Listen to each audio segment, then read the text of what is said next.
Hey guys!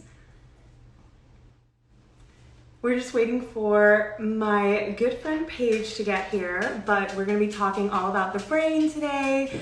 We're going to be talking about self-healing. We're going to be talking about all the good shit. So, hello everyone. So we can get around.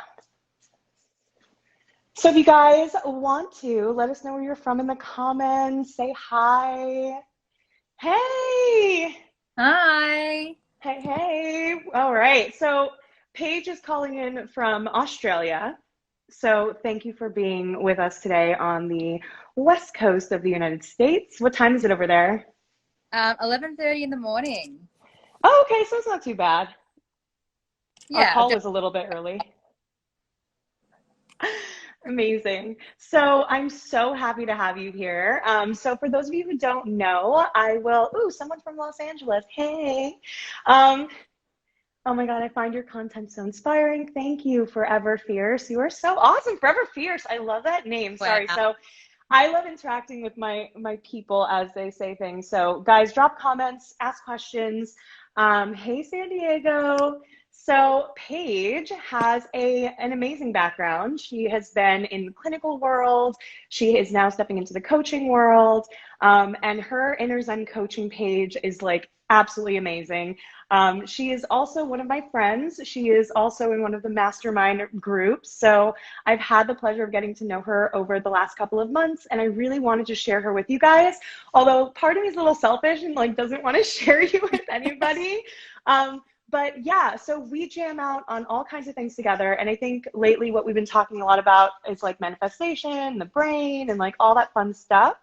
But first, let me just go ahead and just have you introduce yourself. Tell us a little bit about your story and what it is that you do. So I'm a mental health and wellness coach. I do have a psychology degree, but once I finished up at uni, I had all this free time to finally read about and become knowledgeable in the areas that I was actually passionate about. And it was through that process that I kind of realized, like, here is science, and here is the other end of the spectrum where all of these really beautiful holistic approaches to healing exist that are just as effective, if not even more so effective than, all the scientific based methods. So Yeah. for a little while, I was kind of a little bit lost in terms of, I have all of this knowledge now, and I want people to know that there's more options out there, but I just wasn't sure about how to deliver that. So that's when the idea kind of come in to move away from psychology and instead go into coaching. So yeah, and I think part of that journey for me was going into the whole holistic realm of things was really understanding about the universe and being in alignment, and then just remember there was one day it was just this epic epiphany that we are energy and everything else in the universe is energy, therefore we all interact and we're the same being. And it's like, So we're all made of the same atomic structure. We're all vibrating atoms. Like, fuck. Yeah, I know that. it's just a huge realization, and I think for me, yeah, since that kind of realization, that's when a lot of things have been able to come through, or more so that I'm actually willing to look at the signs now and actually do something about it rather than just being like, oh, I'm not going to acknowledge that one. Yeah, like I don't know if any of you guys who are watching, you've ever had like those moments where you're like, ooh, I feel like my guides are here. Ooh, I feel like this is a sign. And then you're very quick to shut it down, because that definitely used to be me. And it's funny because like my intro into the kind of more spiritual woo-woo stuff, like I was like, okay, show me the science. And actually there is a lot of science behind things that I think modern Western society really deems as very spiritual, Yeah. which is also fascinating, that you can have the overlap, that things can be grounded in science or reality, or we can quantify it in some way. But at the same time, there is this magical element, like with air, we can't see it. But we know it's there. We figured out how to identify it and how to like measure it and things like that. And I think we're very close to getting to that place in terms of the energetics and quantum physics and manifestation, and really understanding how we're all so connected. It's beautiful. It's awesome. 100%. And I think that's the thing. Once we have some more tangible evidence to kind of back up the stuff that we already know, a lot more people will actually be receptive to hearing those messages. Mm-hmm. But in Yeah. time, In all time, in be there. time. There's some people who are doing a lot of work around this stuff. I love Dr. Dispenza, Joe Dispenza. He's great. There are people studying the subconscious mind and like through neuroscience, and it's like really, really interesting. So we're getting there. I think we're just starting to peel back really what is kind of like the next evolution of our consciousness, which is like joining consciousnesses. You know what I mean? Like the collective conscience. Yeah, absolutely. We're all just maturing towards that. Yeah, absolutely. So do you know, like, I actually didn't ask you, did you know much about kind of the brain science behind manifestation, or like, have you looked into that at all? Um, a little bit, but I think that's part of the reason why I was so interested in having this conversation with you today is I feel like all of the stuff out there at the moment is either really wishy-washy or is just the language that it's used is just so within the realm of physics and mathematics and the science that I just cannot get my head around. So I kind of had this realization of if I'm feeling this way and I've got 4 years of fucking university behind me, how the hell is anybody else in the world meant to have access to that information? So I would be so interested to hearing you just spill out your wisdom and all of that, because I know that's, you know, this is kind of the topic that you're Yeah. but Yeah, no, I mean, so it's not even, I don't think there is like a 100% like answer, but this is what I've read in the research and what I've read the most is that like manifestation is really tied into the like a survival part of your brain that is kind of always operating under the level of your awareness, looking for danger. Um, Thinking about I always like to talk about our caveman days and like when we're first like evolving as human beings, like this is what allowed you to kind of process what your surroundings were while focusing on a task. So you were hunting, but you had this like underlying reticular activating system scanning, using your eyes to scan the environment without you being consciously aware to look for any rustle in the bushes or sudden movements or to hear sounds, you know, or see changes. And so that way you could focus on your task, but you would immediately be alerted. It's kind of like if you're walking down the street like at night and maybe you're feeling like you're alone and like you might feel like there's somebody behind you or watching you. That's probably because there probably is, or there's something going on there that you're reading the energetics of that because your reticular activating system is like scanning, and it's picking up on something. And we pick up, our bodies actually pick up on energy first, and then we get the physical response of anxiety or fear or fight or flight or whatever, and then our brain catches up and it's like, oh, well, it must be because of this, which normally it's like, usually it's like wrong. But yeah, so manifestation utilizes that same part, as far as I've read and I've been studying, utilizes that same system, but actually teaches you how to hack it and reprogram it so that you're not just searching for the things that you're fearing, things that could annihilate you, things that could kill you, but you're actually constantly searching for the things that you want to make happen for your life. So you're reprogramming this little, like tiny little hardwiring in your brain. So you are looking out for danger, like you can never get rid of that, but you can train it to also look out for signals and energy that's going to lead you where you need to go. Meaning maybe there's a certain person, and this is how it comes out, like maybe there's a certain person who you're meant to meet and you're in this space physically with them and like you're like drawn to them and you don't know why. It's just this kind of like gut feeling that's like, I have to talk to this person, they seem so interesting. That's that in action. So it's kind of like using intention, practicing like daily mantras, meditation, really visualizing what you want, getting so specific.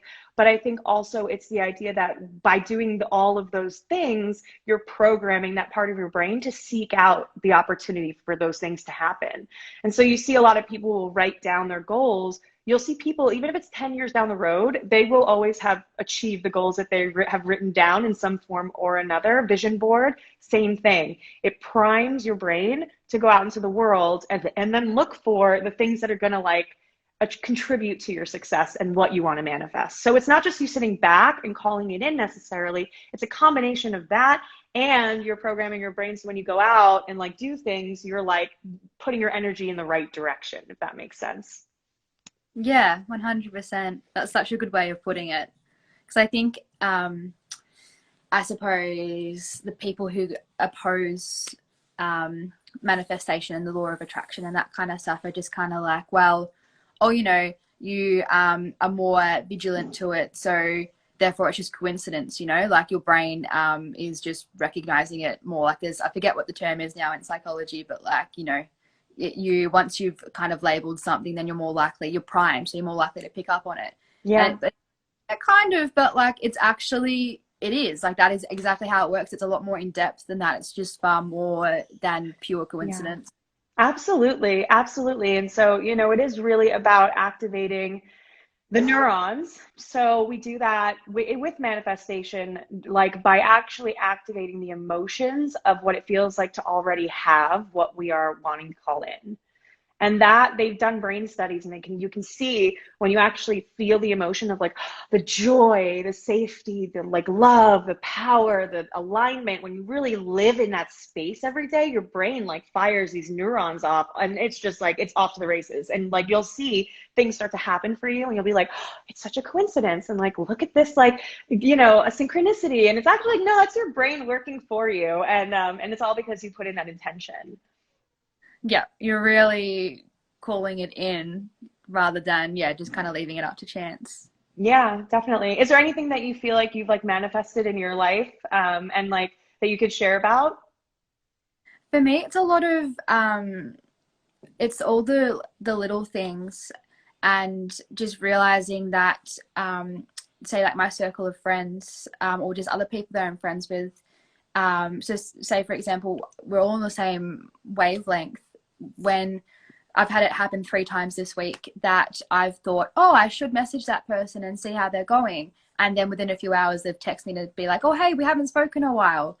So I think for me that's a really prominent kind of look like. I just think it's, yeah, stuff like that is so cool when you're really within that energy field with another human being. Yeah. Yeah. I mean, we can absolutely pick up on each other's energy from far away. There's a really, so I love Dr. Dan Siegel. He's like really amazing Yeah. if you guys haven't heard of him. Yeah. So he is a neuroscientist who kind of coined this kind of term interpersonal neurobiology, which is all about the science of relationships and the science of interacting and how that affects the brain and stuff. And yeah, all of this stuff speaks very much to that kind of work. I forgot what I was going to say about that, but it'll probably come back. But I'm just a fan. I asked him if I could intern for him. He was like, no. Oh! He's like, just email the office. I'm like, I'm so sorry, I'm blowing up your book signing right now. But yeah, he does a lot of work around this. So if you guys are interested in kind of learning more about like the brain science behind intentionality and really calling things in, he does a lot of great work around this. Yeah, this is really cool. Did you guys have any questions, by the way? If you have any questions about like neuroscience or the brain or manifestation, healing, we are happy to answer and help in any way possible. But yeah, I think we're coming to a place now where there's a lot more acceptance, a lot more play around different modalities of healing. I think because a lot of us have tried the traditional route and we're like, okay, this works-ish, but I need like, I need a little something else. And maybe the traditional approaches aren't necessarily right for everybody. So I'm a big believer in manifestation. Like oh yeah, no, that's what I was going to say. So the interpersonal neurobiology. So he did a study, or was a part of a study, where essentially they tested and quantified that people who had been in the physical space of one another at some point or another exchanged, like, I don't even know how to explain it, but exchanged basically parts of themselves into each other. And so when one gets activated, they did tests where even across the world, the other got activated. Like one would be like super anxious, and then they could see the monitor on the other person getting super anxious. And like, especially if they were connected in thought, you know, and that kind of a thing. So there's this like, I was like blown away when I saw him talk about this, but I'll have to find a link to give to you guys. But it was this huge study, and it was so incredible because what he basically was able to show was like, we can actually change the chemistry of our bodies because of interaction and long distance energetics sending the energy to somebody. Like there's actually a chemical change that happens that we can now quantify and measure and see, and that this is something we're going into, you know, kind of into the next level of things. Oh, sorry, did you mind telling his name again? So this is Dr. Dan Siegel. I have his book over here, of course. My yoga pants. I'm a big fan. I have like all of his books. Aware is a really, really great book. You spell it last name Siegel. Dr. Dan Siegel. So if you guys are interested in learning more about like meditation, mindfulness, manifestation, those things and how they kind of pertain to neuroscience, and the Western version of medicine and psychology, he does a really great interweaving of that to make it super easy to understand. So highly recommend that book or anything that he's done. You can read his published papers, I'm sure, on Google Scholar. But yeah, he is a gem. He's amazing. I think I really like in awe and commend him as well, because he's actually also super knowledgeable about the scientific side in terms of like traditional forms of healing and trauma and all that kind of stuff. And I think he's a great example of extending that spectrum to actually include, you know, a range of modalities. Like, Yeah. you know, when we were coming through university or college, as it is in the US, like it was really ingrained in us to have evidence-based and, you know, mainly CBT or whatever the current flavor is at the moment. Yeah. But I am such a strong believer in that we need to know about that kind of stuff, but then we also need to be flexible and adaptable and actually be willing to invite other forms of healing as well. Like we can't just keep having this one size fits all approach. That doesn't work. Oh my God, 100%. And I think like what we forget is that scientists, like science comes from people who literally believe in stuff that other people cannot wrap their heads around. Like science comes from the fact that we can't explain shit and we want to explain shit, so let's figure it out. And that's what science is. It's like people, I think, misunderstand that like they take it as like this is how it's always been and it's always going to be this way and there's only one way of doing it. It's like, no. Science is all experimentation and hypotheses, and like we're constantly disproving old shit and we're constantly evolving the conversation. And just like back in the day, we put leeches all over our bodies because that's we were like, gotta drain the satanic Yes. blood out or whatever was the belief. Like, you know, we didn't get it right all the time, but we definitely knew there were things to figure out that we can't explain, but we'll do what we can to test our theories and figure out if we can find an explanation. So I don't think at all that this is like even separate from science. I think this is like, you know, like space exploration, or like it's like that new frontier of like what's next, you know, like I get that we're here, but like let's go here, like what is the next step? And I love that, and I think it's so brave of him. Dr. Siegel started doing this work in the 70s when like literally like or 80s when like no one was into this stuff, and all of his colleagues were like, you're crazy. And now he's like, man, check out my studies. So again, these studies take like years and years and years to do, guys. So like you'll start seeing stuff in probably like 10 years really explaining how all of this works. Because right now, everybody in every different scientific realm is trying to explain this stuff. So we'll get there. And maybe I think we might even get to a certain point of after all this testing that we just kind of come to accept that there's something out there that's working, and even if we can't explain it, it's just as valid as the stuff that we can explain. Yeah. Oh, yes. I love that so much. Oh man. Yeah, absolutely. I totally agree with that. Okay, cool. So what else? Do you guys have any questions? This is like literally the quietest audience I've had like in a while. You guys are all in your shell today. That's okay. I love you guys. Okay, cool. So now that we talked a little bit about like manifestation and kind of like the next frontier of, you know, where we're going in psychology, why don't we bring it back and tell us a little bit about like your practice. You said you're a coach, like tell us what you do, kind of who you work with, and like who might benefit from your work, I guess. I think for me, like if I was to like summon up this little ideal human, People like myself who have gone to traditional therapy and started doing that work with processing their trauma, and have kind of moved to a place where their trauma isn't so raw anymore, but also that they kind of feel like they did all that they could within their therapy, and at a place where they are kind of willing to be opened up to different ways, I guess. So Yeah. like I love doing a lot of work around like self-compassion and boundary setting, and like really diving into core beliefs, because I really believe that this, what we think our identity is, provides us with that stability, right? And it really influences all of our thoughts and our actions. But what if the person that we think we are isn't actually our true self, right? We're not living within that alignment. So really helping people to kind of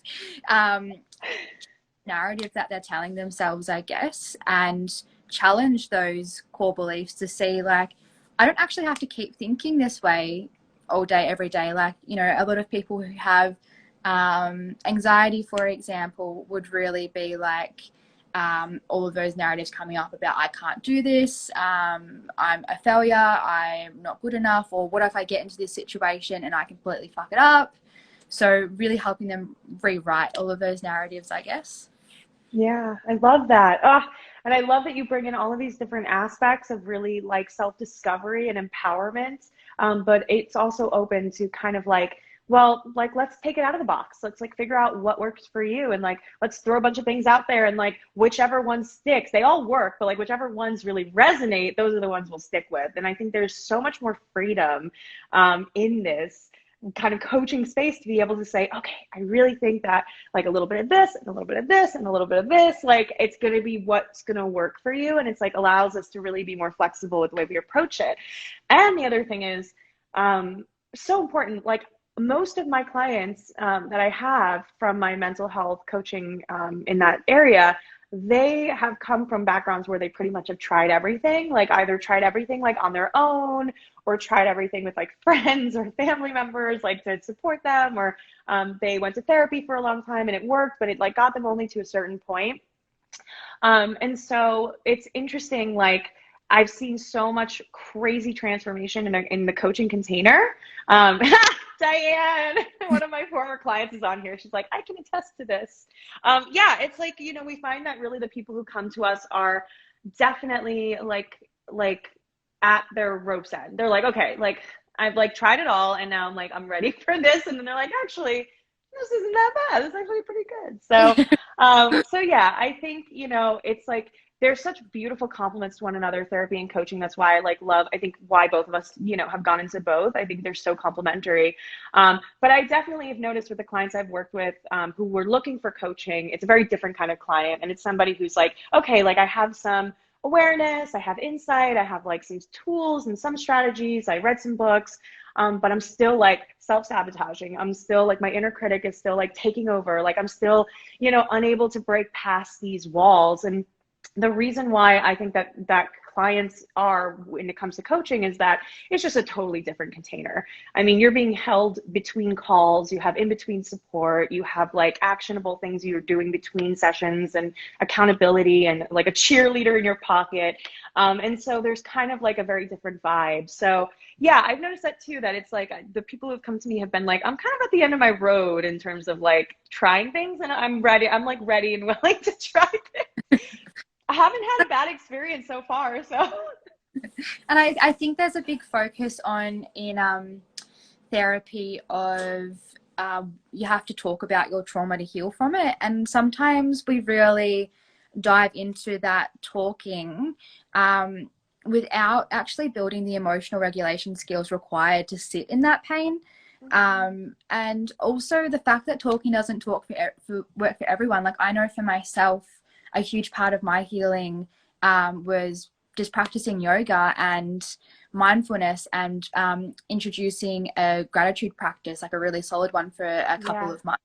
Like that part of my healing journey was probably where things accelerated the most for me. Like, yes, I had 100%. already, but now that I had all these skills and strategies in place, like that's Like it really kind of moved it forward for me. And I think a lot of that comes back to connecting with the universe and like really being able to change my energy to positive energy, right? Because positive attracts positive. So yeah, it's all linked in. And I think someone like you and I who has that understanding, like, holy fuck, that's just game changing. Yeah, I had a comment here that I wanted to like bring up. So this seems to like we got a lot of like hearts and response from this. So Sarah says, in my current therapy, I'm learning to connect with my true self, and I'm learning that who I thought I was, or who I thought was my true self, was actually my coping skills trying to keep me alive during traumatic childhood. Oh, welcome to the party. Childhood trauma. Me too, me too, me too. I thought my true self was like this. No, it was not.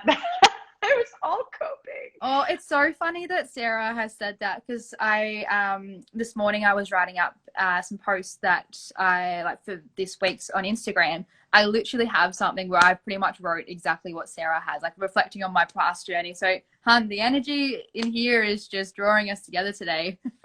Oh my God, seriously, this is, again, we're talking about like energetics, like the right people are here, you guys. I love you guys. Sarah, thank you so much for sharing that. That's really, really awesome. And totally, I can relate. And it's really interesting how we peel back these layers of our experiences, we realize so much of the way we've been has been a protective mechanism. And then that unlearning is so deep and messy and powerful, but it's also what transforms everything. So that's awesome. Lisa says, oh my God, yes, after years of escaping through destructive coping mechanisms. Yeah, finding your true self. And like, I can attest, definitely use terrible coping strategies out of trauma. Although I never want to call them terrible, because like even bad coping strategies they're coping strategies. Like you're doing the best you can with what you have. And this is like what's working. And that's like, seriously, that's awesome too. Even if it's like self-destructive, it's okay. It's a form of you looking out for yourself. You got to start somewhere. Yeah. You know what I mean? So, I love it. Striving beauty, makeup, fashion. Hi, I wonder if both of you guys conduct EMDR therapy. I'm a sexual assault survivor. Oh, well, welcome. Thank you so much for sharing that with us. We are here, hold space for that, for sure. I don't conduct EMDR. I'm not certified in that at this time.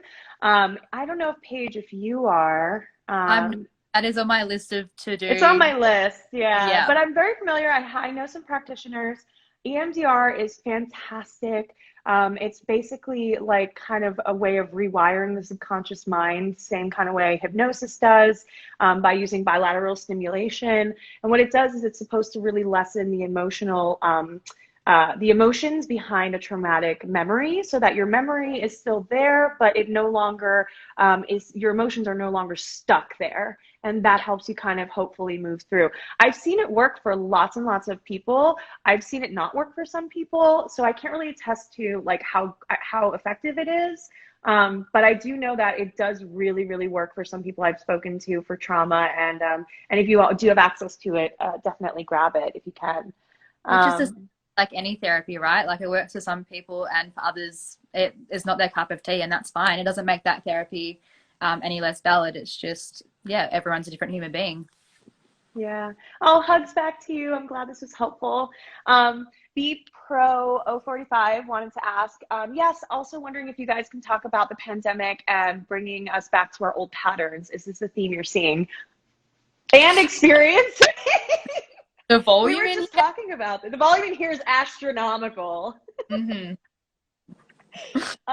Yeah. So, I mean, so basically the pandemic is a trauma in and of itself. So we're living through a trauma. And on top of that, whatever trauma we've had is being 100%, 1,000,000% constantly triggered every day. So, basically, bringing you back to your old patterns, and what that is really just like what's familiar. It's so much harder to break through into new ways of being and creating new wiring in your brain if we're in fight or flight. We have to really be in that ventral vagal. We have to be kind of in a place of safety to really work on these deeper things. And if we're talking about it like in therapy terms, like Maslow's hierarchy of needs, right? When we're in survival mode, like we are right now, it's really hard to push to that next level of healing. So it's almost like we're working like double time. So please don't like beat yourself up if you find yourself going back to old patterns. I find myself doing that literally every day, having to bring myself back to my practices. I find days where I go without meditating, days where I go without walking, and then I feel it. And so it's more about like, okay, I have old patterns coming up, kind of just use your observing self and say, okay, like I see it. If you can do something, do it. If not, give yourself grace and recognize that this is a really fucked up time. It's really difficult, and that these things, it's just really natural to go back to what's familiar. The unconscious mind will always bring you back to what's familiar because it's what's safe. Even if it's like a once an hour thing. So it'll bring you back to what's, they agree, but it'll bring you back to what's familiar or safe because like your old patterns, because like it's just like, this is what I'm used to, this is the easiest way of dealing with this. So it does take a lot to transcend that. So if you don't have support right now, give yourself a break, take a breath, and just know that you can always bring it back when you're ready to. Lisa, okay, let me just close this door real fast. So you want to read Lisa's comments? Yeah, I can do that. Beautiful. Well, I might just jump above Lisa because I can see we've got another comment as well. So what is the physiology, physiobiology, let's say, of co-parenting to the child, especially if both parents are not seeing eye to eye and one is remarried? Personally, I don't have a lot of experience in family therapy. I suppose I could speak from like my attachment knowledge, and I would say the main thing is that this child still feels seen and loved. Both parents are still holding space for that child despite, you know, their individual differences, and that you know, if there's points of contention between you guys as human beings, that the child is not privy to those conversations. Like that's happening separately as the adults, but as the what the child can see is kind of like a united family unit, if that makes sense. And I love telling parents this fact because I think it's just so validating. So in terms of attachment, you kind of have like secure and insecure. And in order for a child to develop a secure attachment, the parent only has to get it right 70% of the time. So like you can make mistakes, you can fuck it up. You can be a C student and still turn them out okay. It'll be okay. Literally, like the child can, absolutely turn out this fabulous human being, even if you fuck up and make mistakes. And I think the key there also is, as a parent, depending on what age the child is, if they can understand this, but actually going to them when you make a mistake, or like say if they've walked in on you guys arguing, you actually sitting them down and just actually being authentic and honest with what happened. Just said, look, sometimes people argue, but we don't love you any less. So that's kind of the main things that I would say about that, if that's any helpful. I hope that's helpful. I don't know too much about the family. I know a little bit about family systems and dynamics in that, but you, I think, have more experience for sure. But that makes total sense to me. And I think, again, like, going back to like the development stuff, like 70% of the time, you know, you just got to do your best and, you know, say, and then take responsibility when things don't go perfectly, and just like understand that it's an open, continuous conversation with your children, and that children pick up on everything. And, you know, when you were a kid, you know, right? Like I was like 4 years old and I was like listening to some things happening in my house, and I was like, I should call the police. Like I was like little and I knew that. So don't ever think that even by being in another room or whispering like that you're hiding it. Like just be open. Be like, look, like things aren't great. I'm not going to burden you with this, obviously. Like you don't want to like parentify them, but be real with them and like let them know that this is how life is. Human beingness is messy, and we're all doing our best, and we love you so much. And you know that whatever happens between us is not a reflection of the way we feel about you guys. So but that's so difficult, and my heart goes out to anybody co-parenting, and I can't imagine the complexity of that for sure. So Lisa said, yes, look back at it with compassion for what was and acknowledge and move forward with a new story, a new way, and letting go of all the things that no longer serve us or our higher good. Psychosomatic emotional release helps some. Oh yeah, psychosomatic emotional release is my jam. I love like literally like primal screaming. Like if I'm in a forest, like forget about it. I'll like scream. It's like the best. Or into a pillow. It sounds crazy, but I'm telling you to like let it all out is like sometimes really cathartic. Or I love like dancing and shaking my body has become a new thing. Like I really love how that like just like feels like it works out so much anxiety, especially if you are you know, dealing with some anxiety right now and some trauma. 100%. Mine is, I even do this like if I'm waiting in line for something, or like for me, getting to appointments and stuff like that is just so anxiety ridden for me. So like while I'm waiting, I'm always swaying. And now that I know more about our body and all that kind of stuff, like I didn't even realize, but it's just me self-soothing, like that rocking motion. Yeah, it's like I do that too. I kind of do that too a little bit, like a little bit of this. Yeah, we like all emotions are energy and we Mm. have to get them out somehow. Crying is another way of doing this. And actually crying is your brain hitting the hard reset button. And after a cry, your brain can reorganize itself. So actually let yourself cry like as much as you need to. That's your brain hitting the reset, hitting the reset, hitting the reset, letting it go.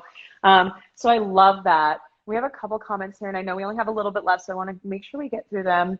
Striving Beauty asked, what does reactivating trauma mean? Like triggering trauma? Yes, reactivating means that there's trauma that's deeply buried within us, and if we haven't like totally processed it yet, not even still, I think it's a lifelong thing to process it. I still come up with triggers too. They just become less frequent and less intense.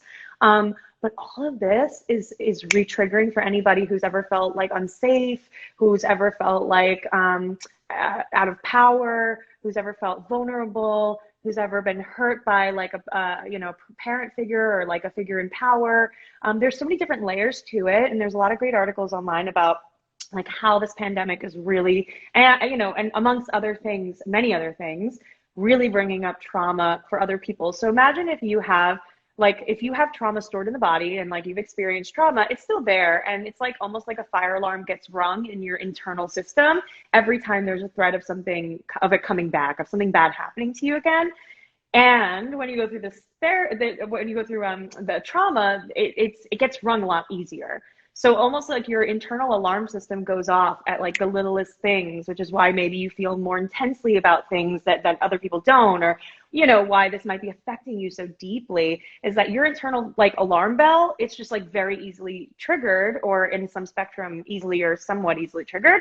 And in this environment, it's just being rung like danger, danger, danger, danger. So if you can't sleep, if you're having vivid nightmares, if you're having trouble eating, having digestive issues, you know, if you're having like issues with your partner, the people close to you, and you're snapping and you're angry and you feel very like frustrated or irritated, those are, or if you feel paralyzed, like shut down, like those are all different responses, versions of like fight or flight or freeze. And so recognizing that like being in this stress triggers those alarms. And so we're being triggered every day. So it's really important that if you're feeling activated, like minimize your social media, minimize the amount of news you're consuming, be really boundaried around who you're talking to and the kinds of conversations that you're having so that you are not just continuously living in a traumatized space.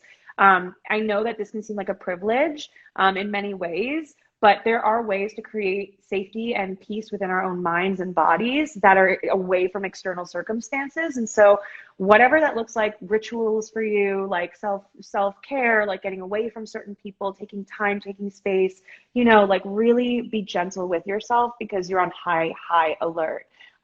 Yeah, that's what I have to say about that. Anything you want to add to that?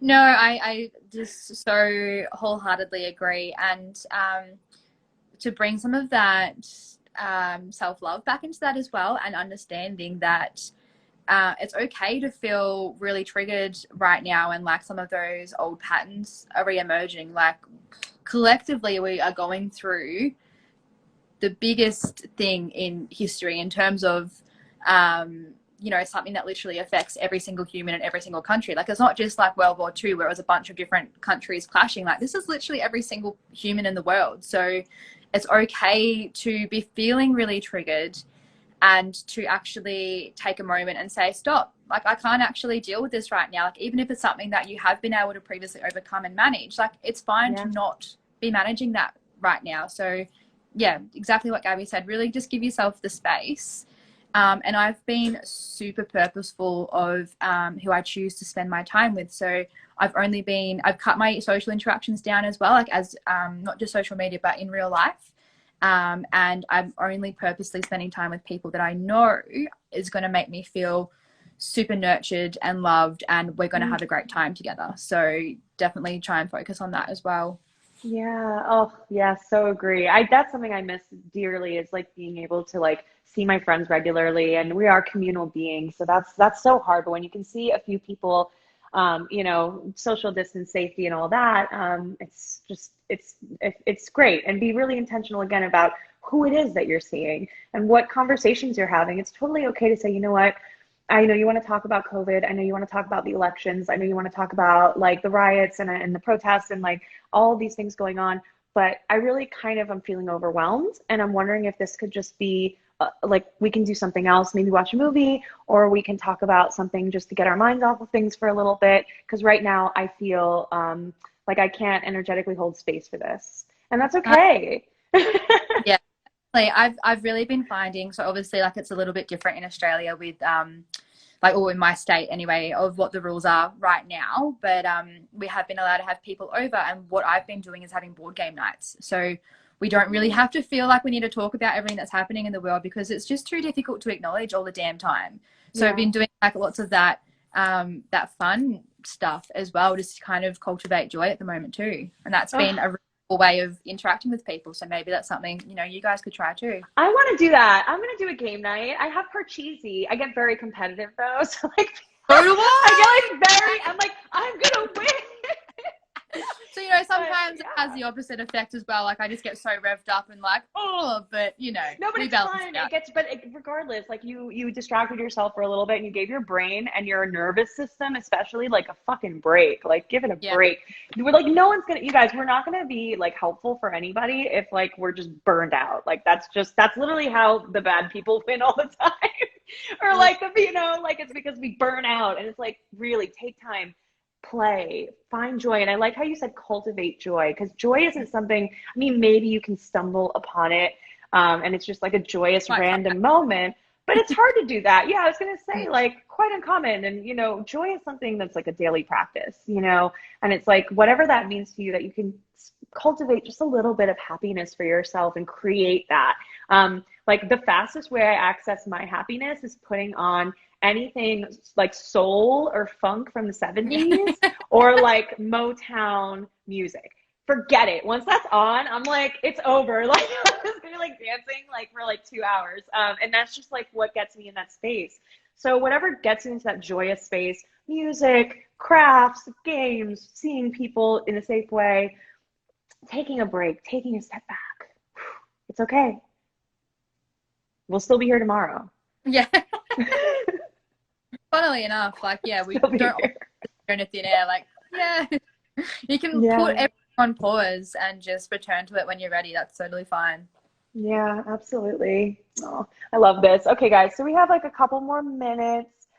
Striving, Beauty said, it's a daily battle for me. I wake up trying to recalibrate with positive thoughts. When the sexual trauma would hurt, what made it worse was being objectified by female misogynists. I'm really sorry. That is really, really, really tough. I'm so sorry that other women have expressed whatever negativity they've expressed towards you on your healing journey. That's not okay. You guys, we're all here to support each other. And I do see woman on woman like attacking sometimes. And I'm like, you guys, come on. Like we're all in this together. Yeah, there's certain struggles that only women will ever know what that's like. So you would really think that we would be in the business of being there for each other, but it doesn't always work out that way, unfortunately. So, you know, it's actually really cool that you were able to join today and be part of the conversation with like-minded women who can really recognize that struggle that you've been going through too. We are here for you, and we are collective, like we are growing. We're here to support. We're here to uplift you guys. Like this is what we live for. So please DM us. Tell us what's going on. Like, I'm not going to sell you on coaching the minute that you DM me. I just like, I think once I got like a bigger audience, I think people automatically thought that I'm going to like try and be like, come like join me. Honestly, I just like really love talking to people. So if you guys like want to say hi, please like drop a DM to me or Paige. If you have a question, as long as I have the time and the energetic capacity, I will answer it as best as I can. But you guys are totally not alone. Ooh, belly dancing. Oh, I wish I knew how to belly dance, Lisa. Yes. Oh my gosh, this is so great. So, Striving Beauty, thank you guys. She said, you guys are a godsend. Thank you for making my Saturday morning beautiful. Thank you for being here. Thank you for being a part of this conversation. We will be sharing it on IGTV for those of you asking.